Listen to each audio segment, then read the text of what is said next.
The Information Ministry has unveiled an innovative social marketing project dubbed Amplified, aimed at supporting young Kenyans embarking on selected courses. The project will utilize the social media mileage of the ministry, social media influencers and partner media houses to promote the works of young entrepreneurs, social courses and monitoring opportunities. Inaugurating the project in Accra on Thursday, Information Minister Kojo Ponkoma said social media now plays an important role in the country's digital space, and leveraging it through innovative ways to help Kenyan businesses go a long way to helping young businessmen and women find the needed online markets for their product and services. Information traditionally is involved in government communications. In the last 3.5 years, we invested heavily in growing digital channels, or what you call social media channels, that are aimed at supporting government communications. And today, we have over 1 million Ghanaians who subscribe to the ministry's social media handles all put together. If you look at the data on social media following in Ghana, about 8 million Ghanaians on a number of channels, including Facebook, etc. Now, somewhere down the line last year, we had the privilege of showcasing the works of one young entrepreneur who's been in the business of putting together some crafts or articrafts and some fashion apparel. And just by showcasing his works, he gave us feedback of the hundreds of orders that he got locally and internationally, and how it helped him eventually even buy more machinery to expand his business. And our innovation team at the ministry decided to build on that. The ministry, having grown extensive social media channels, then asked itself, what more can we do beyond using it for government communications? And came up with what they call Amplified. And here we are today to launch Amplified. Mr. Ponkoma announced that the project would be fully rolled out on July 1, 2021 and market the various products, services and activities of the nominated entrepreneurs on the ministry's social media channels for 6 months. This social marketing project simply aims at using the ministry's social media following to amplify these 3 selected blocks of activities. We're also excited that beyond what we are doing as a ministry, we've got project partners. Scores of young Ghanaians on social media who we describe as influencers, some of who have larger audiences and following than we do. And they have undertaken that when we amplify, they will further amplify on their own platforms, so that if we help you to reach 1 million, they can help you to reach about 5 more million, as we do this for our fellow young men and women across this country.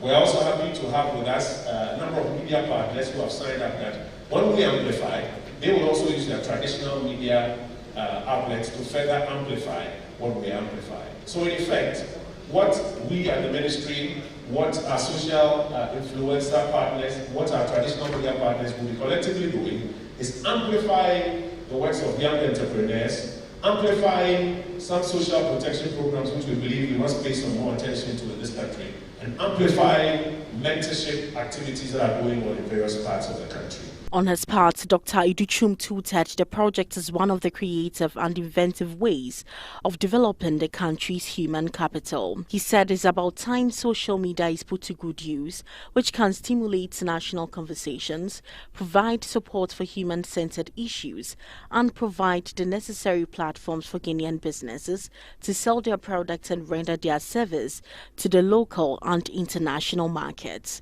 They are not just disseminating information, they are looking at ways to get young men and women to succeed in this country.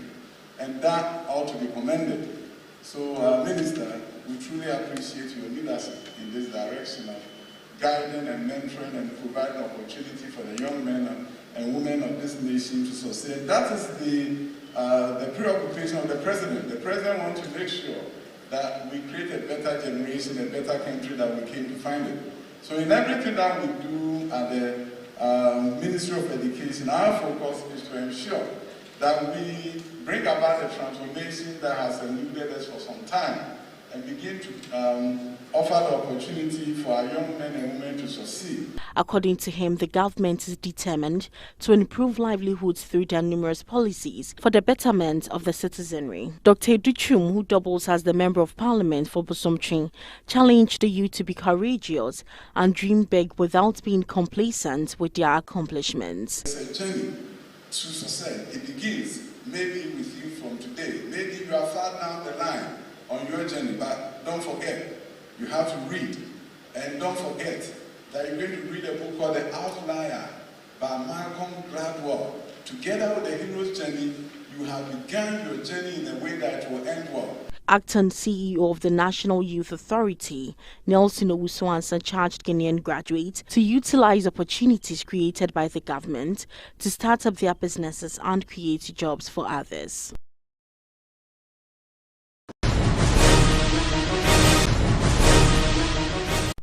President Nana Addo Dankwa Akufo-Addo has urged community members of the ECOWAS Community of West African States, ECOWAS, to support Senegal and Ghana in their quest to manufacture COVID-19 vaccines in the sub-region. He made this call in his address to the 5th Legislature of ECOWAS when it sat for its first ordinary session in Abuja, Nigeria, on Thursday. President Akufo-Addo attended the session in his capacity as the chairman of the Authority of Heads of State and Government of the Economic Community of West African States. He urged the community to encourage its populations in the sub-region to respect the protective measures and get vaccinated. With most of our economies still largely dependent on the production and export of raw materials, we're witnessing a drastic reduction in the prices of commodities because of the contraction in global demand. Africa, and particularly our region, have seen mercifully a relatively favorable picture in terms of mortality rate as compared to other parts of the world. We should continue to thank Almighty God for his continuing mercies. We must, however, continue to remain vigilant in the face of this virus and its multiple invariants. And that is why we must continue to encourage our populations, regardless of their sensibilities, to respect the protective measures and get vaccinated so we can guarantee a rapid return to normalcy. We are at the same time hopeful that together with the international community, we will very soon be able to make the vaccines available to all in West Africa in order to ensure a coordinated and effective end to this pandemic. On the fight against terrorism, President Akufo-Addo said there has been attempts to destabilize some member states and said it is important to consolidate the gains made and stop the canker. He also highlighted the insecurity in the maritime space in West Africa, which he labeled as the world's hotbed for piracy.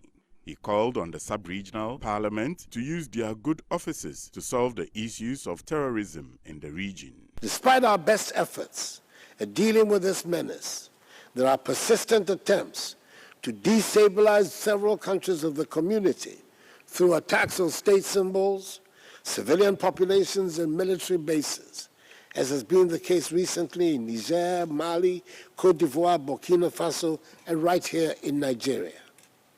We're all agreed that peace and security, as well as safeguarding the democratic institutions of member states, are today a major challenge for our region.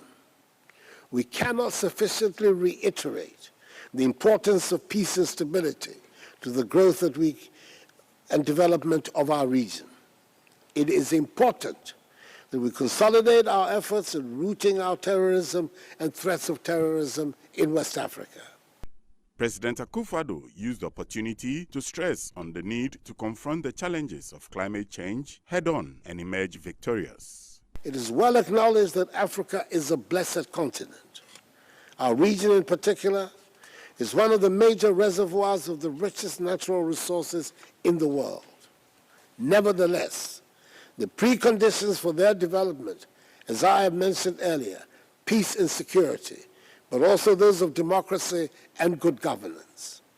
It is thus critical that you, parliamentarians, endeavor to undertake programs and activities that will help curb the scourge of terrorism, insurgents, banditry, and piracy.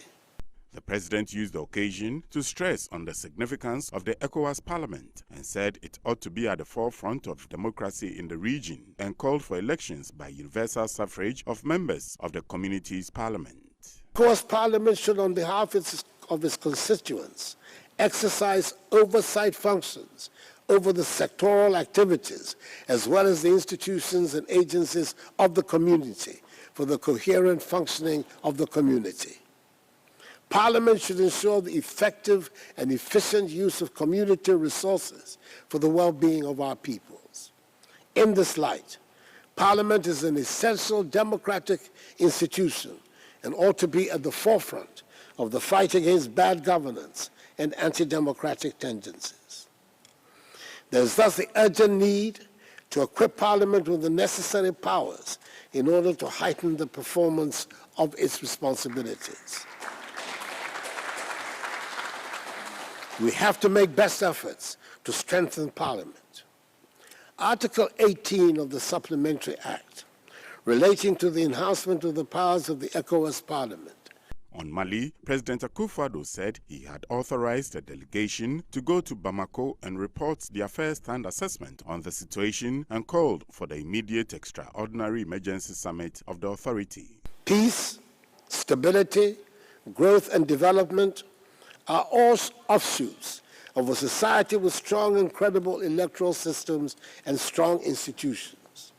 I charge every citizen and stakeholder of this great community to make polling exercises honorable by adhering to the principles of mutual respect and fairness.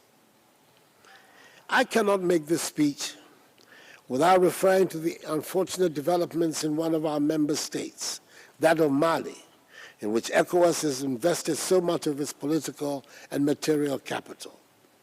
As current chairman of the authority, I authorized an ECOWAS delegation comprising the high-level mediator of the Malian crisis, the former president of the Federal Republic of Nigeria, His Excellency Goodluck Jonathan, the chair of the Council of ECOWAS Ministers, the Ghana's Foreign Minister, the Honorable Shirley Ayokobuche, and the President of the ECOWAS Commission, His Excellency Jean-Claude Brou, to go immediately to Bamako to assess the situation and report back to me.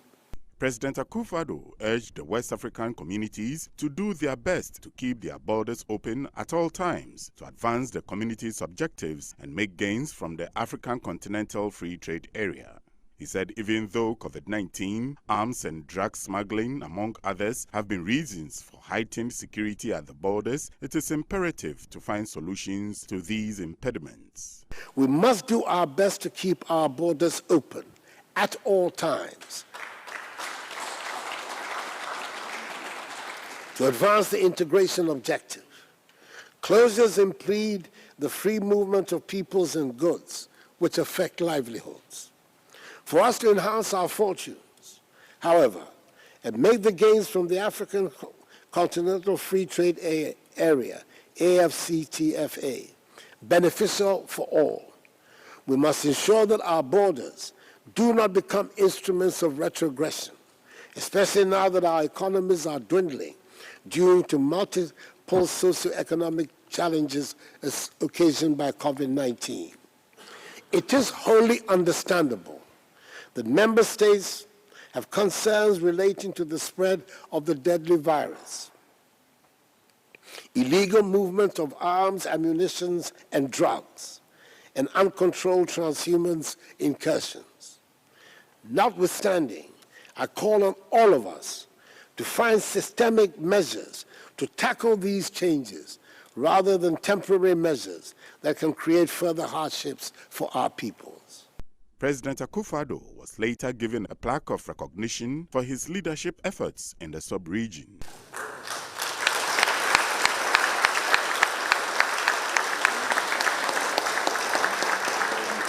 The ECOWAS Parliament, also known as the Community Parliament, is one of the institutions of ECOWAS and established under Article 6 and 13 of the ECOWAS Revised Treaty of 1993.